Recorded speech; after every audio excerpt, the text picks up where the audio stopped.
Just a little perspective now of the parsha that we started last week in this period. We're going to see now every parsha there's conflict. Starting already yesterday, it was the conflict with the complaining about there's no meat and the manna, and then the leprosy of Miriam, Lashon Hara, and then this week's parsha of the spies. Every parsha now that you'll see that there's conflict, there's machloket, specifically against Moshe Rabbeinu.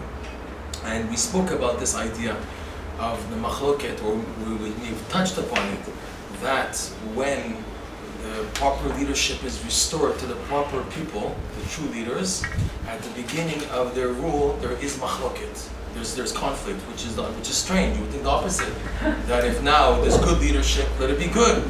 But it's a sign of purification, because evil is rooted in the brain. We're going to talk about this tonight. We touched upon it in the past about the idea of the hair, if you recall. The hair, we're going to go into this again, show the connection to food, and ultimately to go back to this idea of the machloket, B'ezrat Hashem. But just the point where it starts is all the machloket, all the conflict in this week's parsha, yesterday, started with the item of gluttony, food. It was the asafsuk, they're complaining about food. That's the first stage of the conflict, was the inyan of eating, of gluttony, which we're going to go into B'ezrat Hashem. But to start, I'm just going to recap what we touched upon, and I'm going to develop it a bit more. About the Gemara, which discusses the verse that when Hashem created Eve, Chava, right? So the verse says like this: Vayiven Hashem Elokim et Hatzera, etc., etc. And then it says Vayivea el Adam. To translate, Hashem built up the limb, the side, right? The Hashem, the Lord, Hashem Elokim, He built up the side, the rib that He took from Adam. When He put Adam to sleep, He built up that rib, right, into a form to the woman. And then the verse ends, Vayivieha el Ha'adam. So the Gemara in Masechet Nida, page 45a. So it says there are two opinions, one of Rav Chisda and one of Reish Lakish. Rav Chisda says this word is strange. Vayiven. Vayiven means to build. And here he's tearing apart. He's taking apart from Adam a rib, and the word used is to build. I understand the idea that he took the rib and then he built it up. But the wording Vayiven gives the impression it's building from scratch. That's the word Vayiven. And here it's taking and then building. So because of that, Rav Chisda says that the Torah is trying to teach something additional. And also, by the way, this word Vayiven, to build, is not mentioned at all in the creation of Adam. It says other wording, Vayitzer, and the formation, Vayivra, created, but Vayiven, to build, you don't find by Adam or anybody else, only by Chava. So in here, Rav Chisda says the Torah is teaching something additional, that Hashem infused in this creation called woman, Chava, what's called Bina Yetera, which the simple meaning is special intuition, that a woman has a special type of intuition. The Gemara talks about this. For example, a woman, she can detect the truth of guests more than a man. A husband invites guests from the street and everything, he doesn't know who they really are. The woman can tell this is a false person, and this is a thief, and this is a not worthy, unrighteous person, and you're doing a mistake by inviting him. The woman has this special sense of understanding. The Gemara gives that as an example, that she can detect and a man can't. She has the idea of Bina. Because of that, so she's more under attack. So Rabbi Nachman uses the wording of Rav Chisda, not just to say Bina Yetera, additional understanding, but also to mean Motrot Bina, the excess of the Bina. To explain, the body has excesses inside. The body has many ways of letting out the material which it doesn't need. For example, through perspiration, through relieving oneself, and also through the hair and the nails, but specifically the hair of the head, which is an amazing wonder of creation. We mentioned this, I'll say it again, that if you look at the hairline on the head is exactly where the brain is. Why is it a wonder? Because in between the brain and the hair, you have something hard called the skull. And we're taught, the Arizal explains, that the hair coming out of the head are the motarot, the excess what is not needed, what the waste matter from the brain comes out in the form of hair. But that's funny because you have a thick skull in between, and yet this is the wonders of creation. That yes, the indicator that it's on the hairline is correlating to what the brain is, shows that yes, even though there's a thick skull in between, Hashem makes it in a wondrous way. That yes, the hair coming out and on the head is the motarot, the excess from the brain. We went into this a few weeks ago, and how sometimes there is in the nature of man, when there's too much excess in the head, so then hair comes matted, comes tangled out. We spoke about this, it's called kotinus, and the halacha talks about this as being something dangerous to cut, because the body is trying to indicate there's too much excess in the brain, so let the hair come out tangled, because by the hair coming out tangled, it's pulling out, just by being tangled, it's pulling out more of the excesses than if the hairs were just individually growing by themselves. The fact that they're tangled, they pull out much, much more of the excess, let it fall out by itself. That's on the head we spoke about, fine? So that Rav Chisda said that there's bina yetera, that the wording vayiven, we're going through this, why is this illustrated by the woman? We're going to explain this very soon. So Rav Chisda said that's the idea of additional intuition. Because of that, there's also excess that has to come out. That's the idea of a woman growing her hair long. There's an inyan that women have hair. Men don't have hair. But women do let the hair come out, because this pulls out the excesses, which are, the woman is always under attack because of them. Even a married woman, according to the Kabbalah, believe it or not, a woman covers her hair. But there's no inyan to cut totally the hair. You have some of the ultra-Orthodox, they have a custom that they go pure shaven, but those are exceptions in the case, and they leave a patch, whatever. I'm not going to go into that because that's something very rare. But in the main, a Jewish woman, it is the idea that she should have hair. So this is the second opinion. Reish Lakish says, the word vayiven is in Bichrake Hayam, in the lands which are next to the sea, the ocean. They call kli'ah, braiding hair, bana'ah.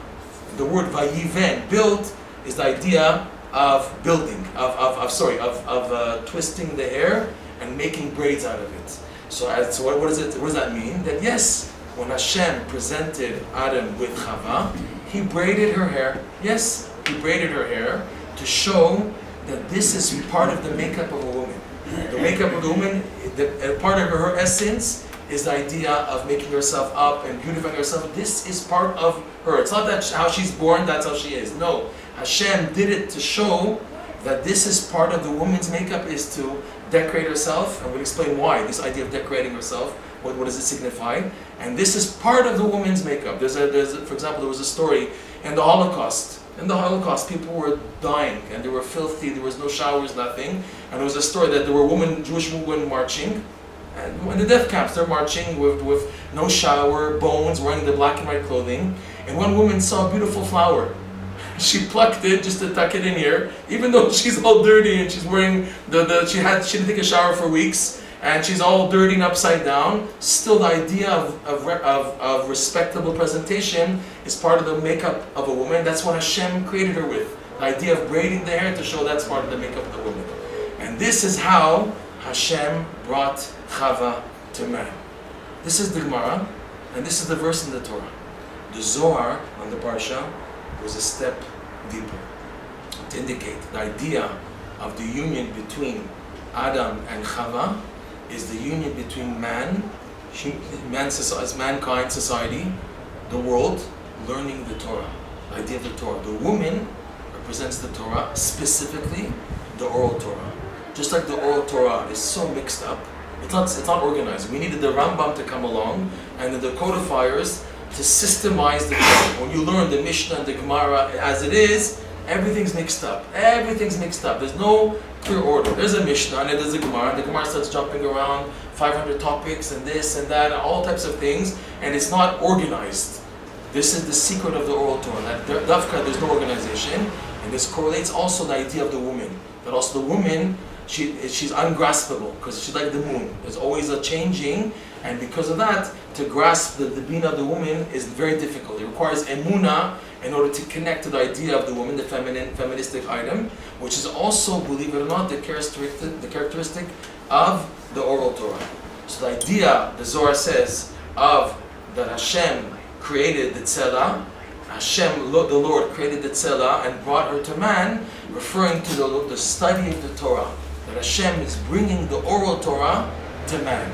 And the idea of what we said, that there's vayiven, which means excess of understanding, there's excess in the brain, and also the idea of the braiding of the hair, comes to say that this is the danger. Because the oral Torah corresponds to the tree of knowledge of good and bad, in the oral Torah, there's an admixture. Everything is mixed up. You need to sift out to clarify what's the halacha, the way the setup of the oral Torah. It's like we said, one rabbi says like this, one rabbi says like that, he jumped to another idea. Everything's mumbled, and you need afterwards the codifiers to pull out the clarification of the halacha. What comes out after this whole discussion of the Gemara? What comes out of it? So that shows that the makeup of the oral Torah is an admixture of what? Of the good and the bad. In other words, what's permissible, what's forbidden, what's kosher, what's not kosher, what's pure, what's impure. The 6 categories of the oral Torah. There's a war here, there's a challenge. And this is the idea of the hair. The hair, Dafka Chava, showing that, and has to be braided, that there's a lot of excess in this area of learning the oral Torah. And when a man approaches, when Hashem brings the Torah to a man, he's in danger. Watch it. Why watch it? Because the Torah corresponds to sifting, and you can make a fatal mistake. Where it's pure, you can render it impure. Where it's kosher, you can make it non-kosher. How are you going to clarify it? So the Torah adds one word in this verse, which is a key for the precaution that the oral Torah will be understood properly. What's that word? The word is, the Zohar says, and the Midrash says, and then Hashem brought her to man. Vayvi'eha. He brought her, El Ha'adam, to man. The word Vayvi'eha, add up the gematria, you have Vav, Yud, Bet, I think another Yud, Aleph, Hey, equals 24, if I'm correct. Vayvi'eha, 24. What's this number 24? The 24 books of the written Torah, of the Bible. We have the Chamisha, the 5 books of Moses, and on top of that you have the remainder books of the Tanakh, the Bible, the Navi, the prophets, the Hagiographa. Add them all together, there's 24 books. Meaning that in order to ensure that one properly understands the oral Torah, you have to make sure that there's the balance of the written Torah together with it. In that way, any Torah scholar, any Jew who approaches the Torah can approach it safely without being trapped in misunderstanding. By always seeing the connection of the oral Torah to the written Torah, that gives you the perspective to clearly sift out the proper law. When you have both together, not just the written Torah, which is like, for example, by the nations, the Goyim, the Gentiles, Christianity, they respect the written law. They have the book of the 5 books of Moses and Joshua and Judges and everything, but they afterwards is distorted. Whereas we have the oral Torah, but the danger of the oral Torah that we shouldn't get sunk into it and misinterpret. You have to make sure you have the balance of the Chumash, the Chumash and all the other books, totaling 24. This now is how Hashem presented Chava, representing the Torah, the oral Torah, to man, to be safe from the impurities which are found hidden in the oral Torah that you have to sift out and make sure you do the proper ruling. You have to Vayvi'eha. He brought her together with the 24 books. Just to go off on the side, this is written down in a Braita. There's a Braita. I'm going to explain what a Braita is first of all. It's in a Masechet called Derech Eretz Zuta. You have, after the Gemara was written, you have additional Mishnayot called Braitot, which were added afterwards. And one tractate is called Masechet Derech Eretz Zuta. There it says like this, and this is like a warning for people approaching the world of the Torah. It says like this: fortunate is the person who learns first the Chumash, the Bible, and then goes to the Mishnah, and then goes to the Talmud, and woe to the person who skips the Bible, skips the Mishnah, and goes straight to the Talmud. Okay? What's funny about this is that in today's society, everybody's running after what? Daf Yomi. Daf Yomi is the biggest thing now, the hottest thing, but it's on the expense of people never opened up a Bible in their life, but they jump them into the Daf Yomi. They go into a Baal Tshuva yeshiva. The first thing is Gemara, but you didn't learn Chumash yet, and you're jumping them to Gemara. What's going on? Rav Chaim Falaji, one of the great Sephardic rabbis in Turkey, he writes on this Mishnah, he writes like this: it's a wonder in my eye. This has been the way of learning of Sephardic Jewry for centuries. They trained people to be fluent in the Bible, and then the Mishnah, and then the Talmud. However, when I ask an Ashkenazi scholar, this is what he writes, a certain pasuk, a verse in the book of Judges or in Isaiah or Hosea, he knows the verse from the page in the Gemara, but not from the actual text in the Bible.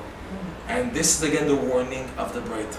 Simplicity. By the way, this is also Rabbi Nachman's approach, to learn Torah simplicity, to start at the basics. Even though the Gemara says also, why is it called the Talmud Bavli, the Babylonian Talmud? Because it's balul min hakol, it's mixed with everything. In the Talmud, you have the psukim, you have the Mishnah, you have everything there, but that's speaking to somebody who's already covered it. Come on, cover ground, learn Torah simply, straightforward. Don't be so impressed with the intellectual accomplishment and achievement, which is the Yetzer Hara, which people have in learning Torah. It's a feeling of achievement, accomplishment. I want to finish Shas, I want to have the BA, I want to have the degree that I finished the Talmud. Hey, take it easy, learn step by step. And this is the warning that the Zohar is indicating, that Hashem brought Eve, symbolizing the oral Torah, together with the written Torah, to show you have to make sure you have both, you have solid footing in both. Make sure you're footed clearly in the Tanakh, and then go continue. We don't stop at the Bible, we continue, but you have the footing first in the Bible. Why? So that you'll be able to decipher and understand properly the oral Torah. So this is the balance hinted to in the idea of Chava. Okay, Vayvi'ah el Adam. So this is what Hashem did. This was the preparation for Adam. Now Adam fell. Adam and Eve fell. Where did they fall? What was the main blemish of Adam and Eve? Again, gluttony, eating. That was their test. The test was not to eat of the tree of knowledge of good and bad. The idea of tree of knowledge of good and bad, I understand is knowledge, but that the Torah throws in the idea of eating. What does eating have to do with this? Because the eating, believe it or not, is the fundamental for everything else. What is actually eating? Eating, by a Jew, is fuel. What are you fueling? The brain, the mind. It's fueling, it's being the interface between the soul and the body. Because of that, this fuel has to be proper, has to be kosher, has to be pure. When a person, for example, overeats, what that causes is too much fuel, and when, for example, a candle has too much oil going into the wick, it dies out. So too, when there's too much food, too much fuel, it ruins everything. And what happens when the brain doesn't burn properly, then the brain cannot discern anymore in the Torah between the good and the bad. Even though he has already the balance of the oral Torah and the written Torah together, still, because the food, the intake of the fuel is not burning properly, this can cause a blemish, which is what actually happened. That they ate from the tree of knowledge of good and bad, thus blemishing it, shows the connection of the eating, the fuel, and discerning the good and bad, which is also correlating to the Talmud, the oral Torah, which also has a good and bad that we have to sift out to clarify the proper laws. Today, not necessarily, since again we have the codifiers, the Rambam codified, and then we have the Baal HaTurim, the Rosh, and today we have what's called the Code of Jewish Law. So technically, ideally, the oral Torah has been clarified, technically. But the thing is that every generation, every day, every Jew has new questions and doubts and confusions in their service of Hashem that pops up, in their life that comes up. And these questions, you won't find the answer in just the Mishnah Berurah or in any book. These are questions that you really, really have to ask Hashem to open your eyes to get clarification, or to have access to a real Tzadik or Rav who can open your eyes and give proper advice. So we still have today these challenges of clarification of the oral Torah, and our perspective plays a major role in clarifying it properly. And that perspective is a lot dependent on the fuel of eating in holiness and purity, and not gluttony. Fine. So eating plays a major role, believe it or not, in rectification of the whole world. That was the whole blemish of Adam Arishon, the first man, was in eating, and that caused afterwards the blemish, unfortunately, in the Torah itself, and our learning Torah every generation, and new books coming every generation, further clarifying the pathway how to serve Hashem, serves to rectify the blemish caused by the eating of the tree of knowledge of good and bad by Adam and Chava. So that's our mission. Our mission is to clarify the Torah, and our main weapon for that is rectifying the eating. So now, since the average person doesn't eat properly, so there are few righteous individuals who, yes, have mastered the eating, and they earn the title of being proper leaders in the world. The verse says in Mishlei in Proverbs, Tzadik ochel l'sova nafsho. A tzaddik eats for the satiation of his soul. What does that mean? It's something amazing. It's an amazing insight. A tzaddik, he doesn't eat for physical nourishment. A tzaddik's at a high level. How does he get his nourishment? Similar to Moshe Rabbeinu and Eliyahu Navi. Moshe Rabbeinu went up to the heaven 40 days, 40 nights. It says, Lechem lo achalti, umayim lo shatiti. He didn't eat, he didn't drink, nothing. So how did he survive? How did he survive? It was the light of the Torah that he was receiving that gave him that physical nourishment. So going back, the verse reads in Proverbs, a tzaddik eats. Why does he eat physically? To satiate. A tzaddik ochel esova nafsho, his soul. How about his body? How about the tzaddik's body? He doesn't have a body, he doesn't have to survive. Well, he has to eat also to survive. Well, how does the tzaddik survive? So watch this. This is unbelievable. The tzaddik, he's at such a high level that he gains his physical nourishment from Torah and prayer. Rabbi Nachman reveals something amazing in his book called Rabbi Nachman's Wisdom. He says there are levels of wisdom that tzaddikim can tap into and be fully nourished physically from that knowledge. Like Moshe Rabbeinu, 40 days, 40 nights. Eliyahu Navi lived off 40 days also from the food that was given to him at the beginning. He was able to run off that for 40 days because of the godly influx entering him to continue that to happen. Tzaddikim reach such a high level, their physical nourishment comes from davening and from prayer from the spiritual domain. So then why do they eat? So why does he have to eat then? Tzadik ochel l'sova nafsho. The tzaddik, why does he eat? He's not eating for the sake of physical nourishment. The tzaddik's eating in order to collect what's called holy sparks, which come to complete his soul, which are in the food. He eats for the satiation of his soul. That's why you have this thing, or it's today, I don't know how real it is, but at least 100, 200 years ago, you had these big tzaddikim, the students of the Baal Shem Tov, the students of the Maggid of Mizrich. They had what's called a tish. They had chassidim coming, and the tzaddik would be there, the Rebbe, and they would bring a giant challah in front of him. He would eat just a little piece, take a little thing, and other people would take the leftover bread from that. He would locate where the sparks are in the food, and take it, and that's it. Eat that little bit, and that's it. And the other people can take the rest of it. But that was the idea, that they ate for the satiation of the soul. So this is a high level. And when, B'ezrat Hashem, when a person now reaches that level, his main work is in eating. He's reached a high level. These tzaddikim, they reach a high level where their eating is even greater than their Torah study. Because they're doing what the goal of the Torah is. The goal of the Torah is what? To rectify the true knowledge of good and bad.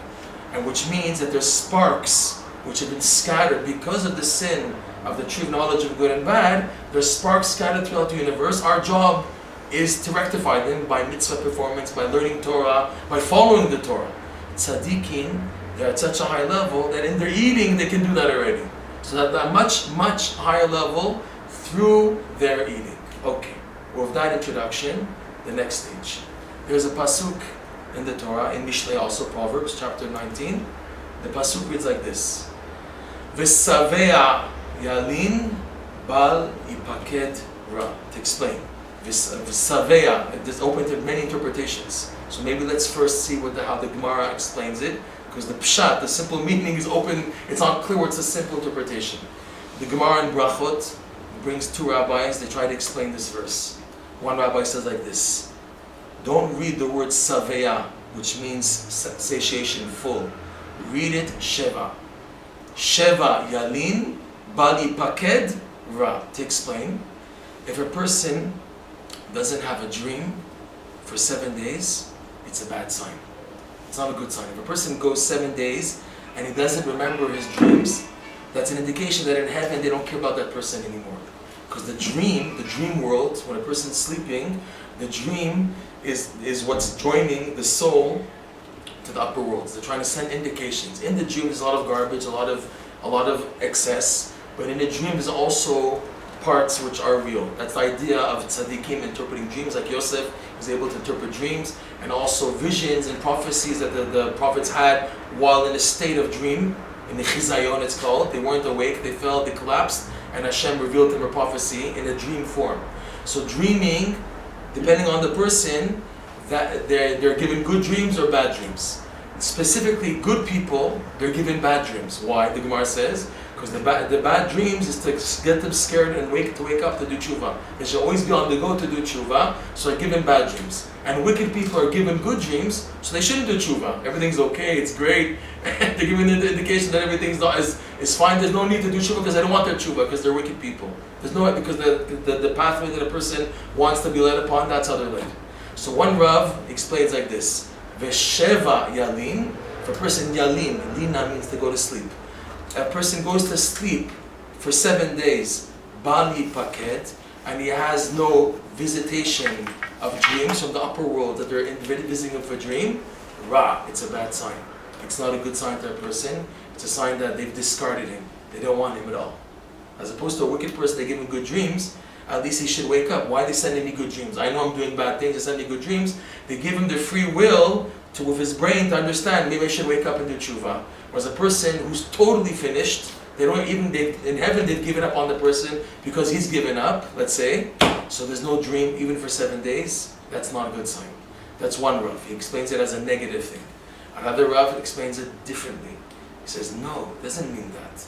It means like this: V'saveya yalin, somebody who goes to sleep, but first he satisfies, he satiates himself with words of Torah. In other words, he doesn't just say Kriyat Shema before going to sleep, but he also learns Torah before going to sleep. So he's full with learning the Torah, and then he goes to sleep. Bal ipaked ra. He will not be visited by anything evil. The Torah protects that person. Comes along Rabbi Nachman and gives a deeper dimension, which is also hidden in the words of the Gemara. Let's see, hopefully, I hope Hashem helps me today to clarify this point. It's very delicate.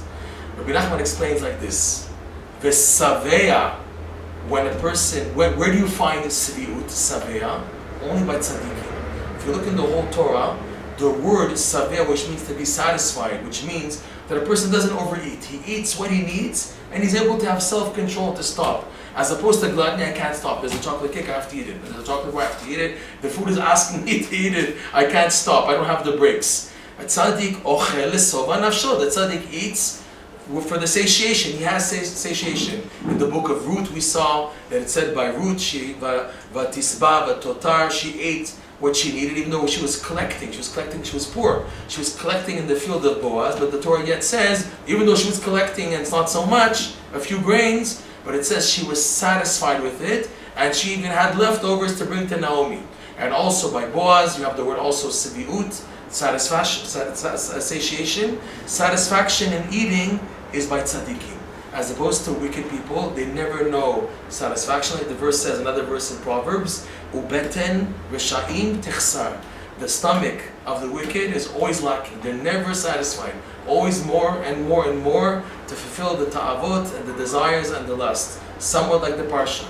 The Jews had, it said, Rashi brought down, they had meat. They had tons of animals. They had tons of flock and cattle, and they were just looking for a tu'ana. They said, we missed the fish that we ate in Egypt. We missed the pots of meat that we had in Egypt. What are you screaming about? Rashi says there, you guys had meat and everything. So he said, Allah, they're just looking for an opening to complain. They're not satisfied with what they had. They want more. They want other meat. They want this. The grass is greener on the other side. They're not happy with what they have. So we have this indicated in the Parsha. So now, if we go back to the verse, this amazing verse, V'saveya yalin. Saveya indicates a tzaddik. When you have the presence of a tzaddik who's able to eat with control, yalin, yalin means to sleep, but also means it's present here. Saveya yalin. So what this causes, to go back a little to explain what we mentioned a few weeks ago, that the damage caused, just to say again, the damage caused when the oral Torah is blemished, and there's a distortion because of eating, and that people are unable to discern properly the Torah, so their perspective and their vision becomes distorted. And this distortion of the vision causes them to give honor to the wrong leaders. False leaders take the show, take the ruling, take the rulership, and the true tzaddikim are pushed away by people. They're thrown away. Who are these people? They're false people on this. I won't have to respect them. Why should I follow them? Rather, so the food causes people to have a distortion in their mind, and they give all their honor and the glory to Mr. President as opposed to the true tzaddikim, the true leaders. The honor is given to the wrong address. Whereas now, if now Saveya Yalin, if now the presence of the tzaddikim who eat in holiness, Yalin, is present, meaning people are looking for it, they're looking to activate it, and it comes awakened again, the presence of the tzaddikim, Bal Yipaked, there's no what's called pekidut. The word Yipaked can also mean, besides visiting like we said, it also means rulership, control, power, authority.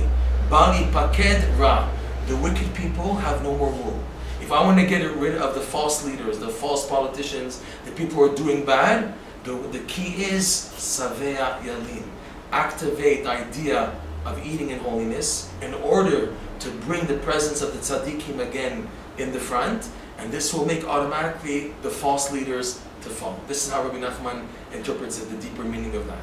And his interpretation is really hidden in both of the interpretations of the Gemara. Because a dream, when he says now that a person doesn't have a dream for 7 days, what causes the dream, believe it or not? The dream that a person has when they sleep is caused, Rabbi Nachman teaches, by the gas that rises from the food digesting in the stomach.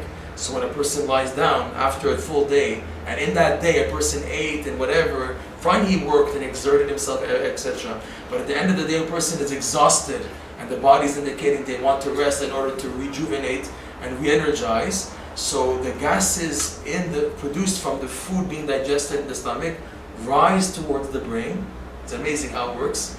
And the combinations of the letters in the food that a person ate, according to how they ate it. If they ate holy food, they ate proper, or they overate, so that will cause the dreams, the letter combinations in the food go up to the brain and cause the dreams. So that's why a person can have sometimes real dreams, or they're playing games with him. They're fooling around playing stupid games with his mind, and all types of weird dreams and silly dreams, and I can't figure it out. As opposed to a tzaddikim who have clear dreams. They see things clearly, and that's due mainly to the eating.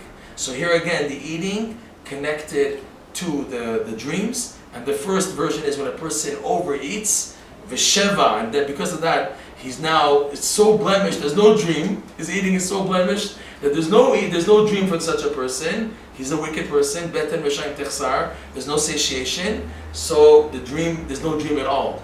He's ruined it, totally.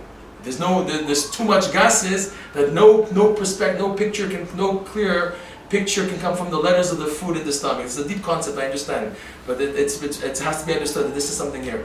It rises to the brain, but it's so clogged that there's no dream at all. 7 days, let's say. And the second case of the person who's satisfied with learning Torah, that means he's reached such a high level that he's satisfied, like we spoke earlier, from the Torah, the words of the Torah. He's already able to get satiation from the words of the Torah. Like we said about the tzaddikim, their physical sustenance comes from spiritual, totally spiritual, from Torah and prayer. Why do they eat?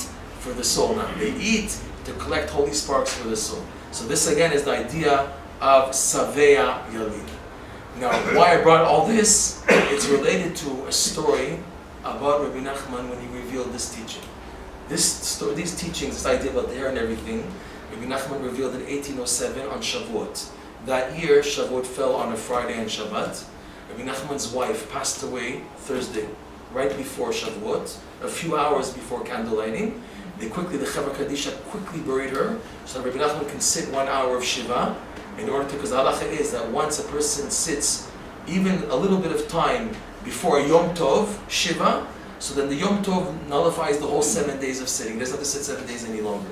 Sitting 1 hour suffices, as opposed to there was no Shiva before the Yom Tov, so the person keeps the holiday, and after the holiday he has to sit 7 days. So it would be a burden for him, even though it makes sense to mourn, but to help ease a person's mourning, where it can be eased, so the halacha requires that. So the Chevra Kadisha worked very fast to bury her quickly so he can sit down Shiva for a period of an hour, which he did. And that Shavuot, Rabbi Nachman, he didn't say anything. He was like everybody else, and they were expecting him. People came, they traveled from very far. He went to travel to a far city called Zaslav in the north, in the border between Ukraine and Prussia. And he was there because his wife was sick with tuberculosis, and she wanted to receive medical treatment specifically there, in this far, far city called Zaslav. So she passed away, and he was very broken, obviously, from the death of his wife. And the first night, they ate together, and Hasidim traveled very far to be with him. They broke major obstacles to be with him. He didn't say anything on the night, first night of Shavuot. On the first morning, Friday morning, he didn't say anything. Only on Shabbat afternoon, 48 hours after his wife passed away, that's when he began to reveal this lesson. With this idea of the hair and the eating and all these concepts, revealed them on Shabbat, the second day of Shavuot. However, on Friday morning, after eating the dairy meal, when was the actual meat meal of Yom Tov, right? So again, Rabbi Nachman was quiet, and he was trying to learn a part of the Zohar called the Idra Rabbah. The Idra Rabbah is one of the deepest parts of the Zohar, which talks about the passing of Rabbi Shimon Bar Yochai. It's very powerful. It's found in the Zohar, in Parshat Naso. The Parsha right after Shavuot, Naso has this big section, this big chunk called the Idra Rabbah. And the main theme, believe it or not, of the Idra Rabbah is the concept of hair. It goes into the secrets of the idea of the hair of the beard, the hair of the head, the hair of the eyelashes, the eyebrows. It goes into all the parts and the details of the secrets of the hair on a very, very, very deep level. So while in eating the meal, he was trying to learn the Zohar.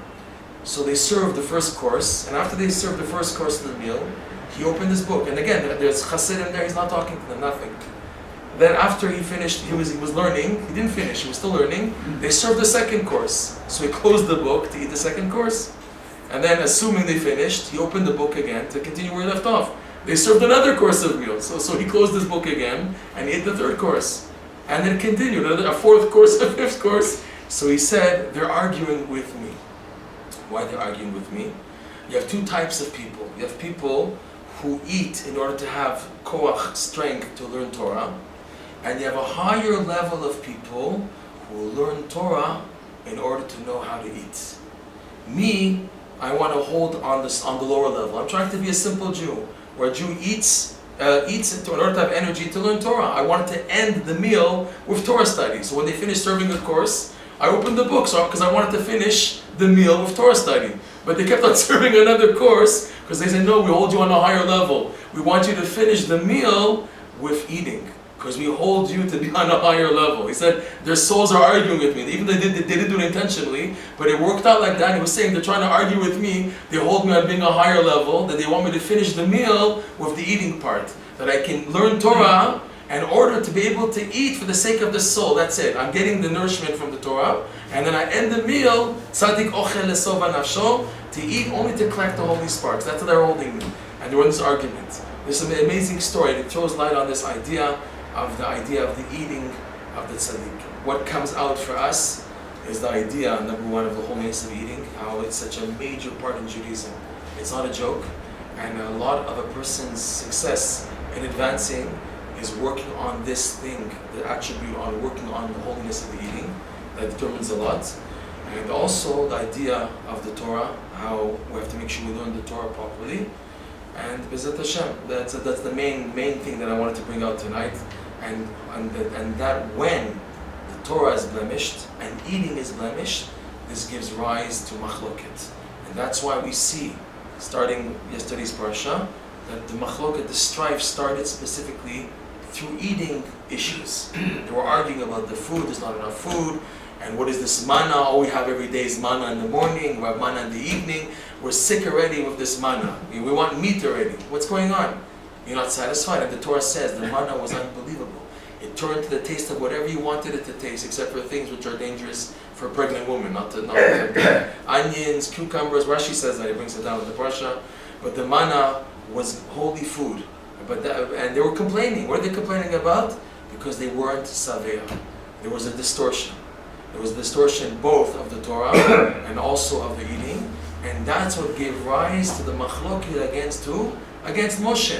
Who was the machloket against? It wasn't between them, it was against the tzaddikim. To show that when, again, the sin of the eating of the tree of knowledge repeats itself again and again in every generation, who in the end is the attack against? The righteous people. And when the eating's in check, the eating's in holiness, that a person's able to eat the sova nafsho for the sake of the soul, so then this influences the person's perspective. He's able to see the Torah properly, and then to see clearly who are the true leaders, and to give them the proper respect. And this is an amazing point, because the key, believe it or not, for Mashiach coming, is that there should be shalom. It says that the Jews keep 2 Shabbatot, miyad nigalim. What is the idea of Shabbat? Shabbat is called Shabbat Shalom, the peace. If there's peace amongst the Jews, which is a big thing, we're very far from that, right? But if now there's peace, Mashiach will immediately come. People will recognize to see who are the true leaders and who are the false leaders. This discernment will make it easier to come, so when the real Mashiach comes, it will be accepted by everybody. As opposed to now, that if Mashiach were to come now, people will say, you're not Mashiach, my Rebbe's Mashiach, who are you? you're some charlatan or something. They won't respect him because their vision is distorted. They'll have a hard time. Rabbi Nachman once said that Mashiach is going to have a harder time with the Hasidim than with the atheists. With the atheists, Mashiach is going to do one mofet, one miracle. He'll have everyone at their feet. All the scientists and all these, these rocket scientists and everything, they'll see one miracle, they're going to bend to him. But the Hasidim, they're not impressed with miracles. They see miracles every day. A Jew sees miracles every day. Don't give me this miracle, you're a false prophet. You're going to throw him off on the spot, God forbid. So you're going to have a hard time in the convincing of even the religious people. So what to do is to work on the eating. But then, just to go one step further, Rabbi Nachman reveals what can help a person's eating, what can do that, what can save a person from death, is one mitzvah, one powerful mitzvah, and it's called tzedakah. Tzedakah tatzil mimavit. Charity saves from death. In other words, tzedakah elevates a person from this distorted vision, which is called tzedek. Tzedek is now when the person's perspective of the Torah is very constricted, very narrow-minded, and very wrong because of that. It's not open, it's not clear. You don't see the light of Hashem in the Torah. It's very restricted. So my goal is to transform the tzedek into tzedakah. Adding that hey, we spoke about the hey, which is the 5 times tzedakah appears in the Torah. Transform the tzedek to tzedakah. This is what boosts everything to moving. Especially, we spoke about that last time, the tzedakah in the morning prayer at Vayvarech David. We say, Avata Moshe Bakol, Hashem, you rule over everything. And at that point, it's customary to give a few coins to charity. That begins to reactivate the ball in the proper direction, to rectify the damaged tzedek, transforming it to tzedakah, and thus causing the ball to move, that the person's eating also is rectified. And also the kavod, the honor of Hashem, is restored to the proper address, that the true tzaddikim get again the proper honor, and the false leaders are recognized as being false. We should be zocher b'zat Hashem to have all these teachings activated and to learn the depth of them. And I know we spoke about it as very deep, but ultimately, but he makes it harder for them. I give them a good dream, so they have their free will to stay comfortable where they are, or to wake up. I'm doing bad things and I have a good dream, what's going on? Or, okay, fine, they just put a blind eye on it, and they continue doing bad, life is okay. Because the rule is, the path a person wants to be led upon, that's how they lead him. If he wants evil, so they'll continue to lead him on that path. There's always the test of free will, but it's harder now, because he wants to follow that path. As opposed to a person who has some good point inside of him that's burning, and he's done down because he's a victim of circumstances, like what's called a tinok shenishba, a person who's brought up in a very bad environment. It's not his fault. He was brought up in the wrong setting, and that's why he's doing bad. That's why he's doing evil. So there's a good point inside of him that's just about to explode. So these are indicators to wake up that good visitation, the dream, in other words. The evil person that's having good dreams could also say, I'm having good dreams and I'm doing evil, so I'm on the right. Exactly, that's the free will. That's like path. the derech shadam would say the pathway a person who wants to be led upon. It says ratzon. If he really wants that, so they're going to continue. He'll stumble. So what is the excess that you're saying that the hair is discharging? And if it's discharging, like why would a woman cover her hair? Like you would think that it should have a place to Right. go, like it's kind of trapped on her head. Right, okay. The excess is obviously the excess, which again we said is symbolic of the oral Torah. In the oral Torah, there's what's called excess. Excess means what is not like the Torah law is not like this. It's making a right and not making a left. So that means the making the left, which is wrong, in that case, that's the wrong decision. So it has to be pushed out. It's part of the Torah discussion. We know that this is forbidden. So that idea is the idea of the motarot.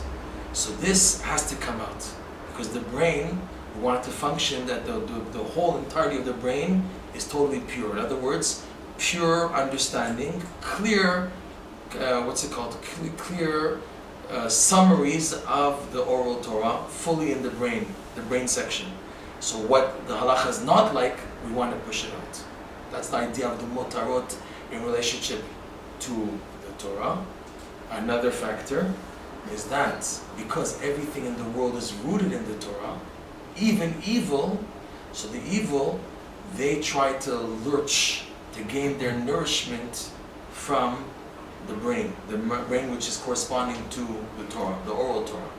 So it comes out in the format of hair, and then we cut the hair. The idea is to eventually cut the hair by a man, the man who's now taking in the Torah, so then we cut the hair. By a woman, specifically we let the hair grow long, so that we can get as much nourishment for them as possible, so that it helps to pull out the excesses. But because there's a lot of danger here, there's a lot of klipot, evil forces, holding on to the hair of a married woman specifically, because now that the woman has been brought to the man, and now the Torah is being studied. That's the idea of marriage. The idea of husband and wife is the man coming to the Torah, to the oral Torah. So then there's a danger now that the excess is coming out, and the evil lurching on it will try to gain control totally. So because of that, we let the hair grow, we let the evil there, but we cover the hair so it's not exposed. Because the idea of the exposure of the hair is that the evil will try to convince the world, using the Torah, the rationale of the Torah, their ideals. In other words, the evil, the ideas of the klipot, the evil forces in the world, which have a rationale of their own, by being revealed, they're there, they have to be there. We give them the nourishment. But we cover it up so they can't present their, so to speak, opinion into the world, thus convincing people, using the Torah in a distorted manner, convincing them that this is the way is the proper way. So because of that, by a married woman, it's to cover the hair. As opposed to a single woman, it's exposed. There was a custom, just want to add a little point to this. There was a custom that unmarried girls, before they get married, they specifically braided their hair. It was a custom that right before the chuppah, they would cut the hair and then start again to let the hair grow again. We braided it so that the evil, the excess and the klipot which are nourishing off the hair should gain the maximum that they can. And once they've gained the maximum, to cut the hair off, so it's a new beginning now. That all the evil that was before the marriage of the woman, before the oral Torah now is being presented to the husband, all that excess should come off. And then she starts again, it's a new ball game, that now that the husband is learning the Torah, so it's within the learning of the Torah that he has this battle of suffering, of clarifying the good from the bad, as opposed to before the marriage. We want to get rid as much as possible what was before the marriage. But once again, the woman is married, we want to let the evil to have their holding. Like for example, the idea of mayim achronim. After eating, we have to wash the final washing of the hands. It's halacha, mayim achronim chova. That after eating, you have to wash your hands. Why? It's like giving the evil their nourishment. Because if they don't get it, they're going to attack. They're going to blow up. They're going to cease to exist. They're going to need something. They're going to need their, what's it called? They're going to need their nourishment from that. I hope that was clear. All right.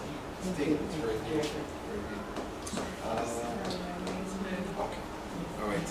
So, yes. So I was confused. I think I heard you say Yes. initially Okay. that we eat to feed the brain in order to study Torah. But then later you started talking about eating sparks to feed the soul. Right. It's two levels. There's the average level where we eat in order to learn Torah. And it is a higher level that people learn Torah, tzaddikim, they learn Torah in order to be able to eat. Their whole eating is on a different dimension. It's not for physical satiation, it's for getting out holy sparks. Their physical nourishment came from elsewhere. Didn't come from the eating. It came from Torah. The Torah satisfied them. Like King David says in Psalms, "V'toratcha betoch me'ai," and your Torah is in my innards, in my stomach. That he's being nourished off the Torah and feel on the spiritual domain. So why does he eat? The eating's for a different ballgame, just for collecting the holy sparks. That's a higher level, a much higher level. But the average level, the normal level of us, is we eat in order to be able to learn Torah. So is there still a question? Maybe there's still a question. Is that okay? That's good. Okay. Yes, Chavo. Learning Chumash, Yeah. as opposed to, as we said, better than if you're a beginner like me. Like me. Like all of us. Like all of us. We always have to be at the beginning. If Yeah. you're a beginner, then wow, but there's no word for what I am. Yes, we gotta find the right word. That's the question. But now, Yeah. what's so you're a beginner. You have to learn first the Chumash, the Tanakh. So like, what parts of the Chumash? Just shot, or like, what's good to learn as far as that? That's the first part of the question. The second part of the question: is one obligated to learn Talmud tomorrow? Yes, if it's at your level. You have to be. You don't give someone who's just starting to throw him into Talmud. To explain, I'll give a story. Just a story through the story to explain this thing. Rav Nosson had a disciple. His name was Rav Nachman of Tulchin. This Rav Nachman Tulchin was an orphan, which means he didn't get the proper Torah Jewish education like every Jewish child got because he was an orphan. He was raised in his uncle's house and he had to help and work, so he didn't get proper education like every Jewish child did. So he wasn't well advanced in learning the Talmud. So when he met Rav Nosson, he was in teenage years, and once Rav Nosson was speaking to him about the greatness of Torah study, the power of Torah study, what it does. He was so on fire. They were traveling on the road, the horses and the wagons. They came by an inn, and in those days they're called Yiddish kretschmas. The inns were run by Jews, the taverns, whatever. So he came to the tavern. He asked the Jewish innkeeper, "Give me a sefer, give me some Torah book to learn. I'm on fire now." So he gave him a Talmud, and he started breaking his head over the Talmud. So Rav Nosson saw him learning the Talmud. He said to him, "Rav Nachman, what you are now is what's called in Yiddish a Bezer Lamdan, which means a turbulent student, which means somebody who learns Torah, which is above their level, above their true level." And he said the Baal Shem Tov came to this world to eradicate the turbulent student. Better you learn Chumash, Mishnah, the stories of the Gemara, Shulchan Aruch and the like, and put this on the side for later on. And he followed his advice, and he eventually became an outstanding tzaddik. What did Rav Nosson see? If now he would have agreed and encouraged Rav Nachman Tulchiner to learn Talmud at such an advanced age without the basics, the foundations of the basics of the Torah, he would become a Torah scholar, but he would never become a tzaddik. His learning would become an intellectual learning, as opposed to the Torah being part of a spiritual pursuit, and would be stuck in the intellectual pursuit without the tzidkut, the righteousness. Whereas, if a person learns basics of the Torah, and when learning basics of the Torah, what's being fueled? Not just your brain, but your emunah. When you're learning the idea of Hashem and Avraham and Moshe and the whole story of the Tanakh and everything, what's being enhanced? Not just your capacity of knowledge, but your emunah is being enhanced. Wow, these stories are unbelievable and everything. What's being moved? Your recognition of Hashem's presence in the world, that He's guiding the world. These fundamentals, which you won't get if you jump already into the intellectual gymnastics about the shape of the Mizbeach and which korban the Kohen offered on Yom Kippur, what was first, what was second, what happened in this case, and one Rav says like this, how could he have said like this, if he said like that? You're so involved in the intellectual dialectics of the discussion, and you don't have the cup that it's based on, which is the emunah. So what are you going to do? It's dangerous. So better to learn fundamentals to the extent that your emunah is solid, so then you're ready to enter the world of the Talmud. Because it won't sidetrack you. As much as the Gemara goes into the dialectics and intellectual ideas and everything, your emunah is solid because you built a solid foundation and basics of the Torah. You're familiar with the whole idea of Moshe, of Avraham, of Genesis, of Yitzchak, of Yosef, of Moshe Rabbeinu, of the rebukes in the book of Dvarim, the stories of the Talmud, the Yesodot of Jewish perspective, how Jews are supposed to think in life. You have that solid, so in that cup afterwards, you can put the higher, deeper, more complicated levels of the learning, all the halachic dialectics and everything, and they won't sidetrack your emunah. As much as you learn, you'll be able to close the Gemara and daven the davening, to be like a little child before Hashem. As opposed to someone who's a walking computer, where it's all intellectual, and even after closing the Gemara, when he davens, he's not davening, he's still thinking about the whole thing and the whole pilpul, the whole arguments in the Gemara. It continues into the davening. So what did he gain? The whole purpose of Torah study is the davening. Tachlit Torah. Rashi brings us down in the Chumash. Tachlit Torah, Tshuva Masim Tovim. The purpose of Torah study is to come to repentance and good deeds. In other words, the striving for bettering yourself, becoming closer to Hashem, becoming a Tzadik, as opposed to getting stuck in the intellectual gymnastics of the Torah. And then that's a shame. You lost the point. So how can I avoid that? By making sure that I get the fundamentals and I'm strong in them.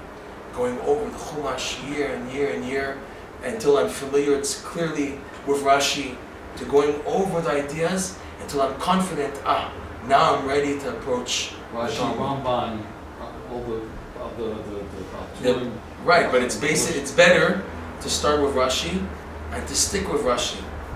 Why? Because everything's in Rashi. Everything's in Rashi. Rav Shimshon of Ostropol, there's a story of Rav Shimshon Ostropoler. He lived about 500 years ago. And what he did is he wanted to make the ultimate commentary on the Chumash. He took all the available commentaries up to his time. He was up in the year 1648. He took all the commentaries up to his time, and he made one large commentary. And he said, it's too long. I can't make a book out of this. So he said, now let me try to make it like Cole's notes, to make it, just very point form. And he sifted it out, and he said, it's still too long. And he continued. When he finished, he had it in his hand, word for word Rashi. Which means that Rashi is a condensation of all the commentaries on the Torah. That's the greatness of Rashi. On the Chumash, there's nothing that matches it. If a person has time, he can learn additional things and everything. But the main thing is to get the parsha with Rashi solid. There's an opinion in the halacha that if you do the parsha with Rashi, then you did your obligation of reading the parsha of the tzibur. It's an obligation for every man to read the parsha twice, each verse twice in Hebrew, and once in Aramaic.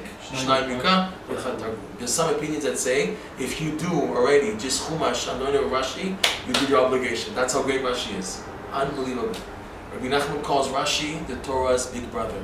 Why? Because everybody learns the Torah of Rashi. Little children, they learn the Chumash of Rashi. Adults, they learn the Talmud of Rashi. And in Chumash of Rashi, it goes on with you. Everybody's learning the Torah of Rashi. From here you see Rashi's greatness. He's like the big brother of the Torah. You can't learn the Torah without Rashi, because he gives you the handles for the Torah. But this is especially true of the Chumash. The Chumash and Rashi, Rashi gives you all the background information that you need to understand what's happening in the parsha of the week. And what's great about Rashi is that he grows with you. That the next year, even though you said, you can't say, I learned Rashi already, it's okay, I'll go to learn something else. You can't do that. Because every year you see new things in Rashi. It's phenomenal. It's unbelievable. Rashi is, like we said, he's so deep, he has all the commentaries within him. There's a high level of divine inspiration in the Rashi on the Torah. That's why every year we learn again Rashi. And we don't say, oh, I learned it last year, it's getting boring. No, it's not getting boring, because there's newer insights that you see things that you didn't see last year, 2 years ago, 3 years ago. Your mind is getting more and more developed and seeing it. Bezat Hashem. Especially the Parsha of the week. Yes, especially the Parsha. That's what we're talking about. The Parsha with Rashi is fundamental. And this is where it begins. That's where it begins in Judaism. When you have that in your pocket, afterwards a person can approach the deeper levels of the Torah and everything and not get sidetracked. He'll have, like we said, Hashem brought Chava braided, in other words, the oral Torah, but Vayvieha, the 24 books. You have the oral Torah and the written Torah together, so you won't fall, you won't get sidetracked. You have the combination. So people are making a big deal out of Daf Yomi, people that... If it's people who already finished the entire Torah, I understand. But the majority of the people we see have not. They don't. Especially people who are, so it has to be corrected. Again, this Mishnah, woe to the person who skips Mikra, Psukim, and Mishnah jumps to the Gemara. Whoa, it says Vayim. It's not someone today wrote that. It's from the time of the Brightot, after the Talmud they wrote that.